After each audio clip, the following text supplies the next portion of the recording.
First speaker for the opposition. Big hand for the first speaker for the opposition. Come on, guys, we got to be serious here. Banning alcohol from Toastmaster event. Alcohol has been going around the world forever. Alcohol is our way around culture to reach out, to understand each other. We all know that without alcohol, many of us will never have the courage to stand up here. We never have the courage to reach out. We never have the energy and the desire to talk to strangers. Alcohol across the world is the glue that helps us socialize, that helps us make friends.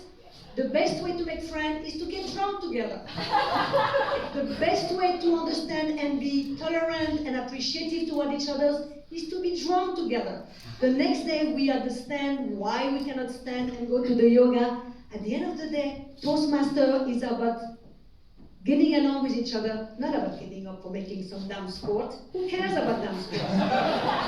We all want to enjoy ourselves, and alcohol is what helps us enjoy ourselves a lot faster than without it.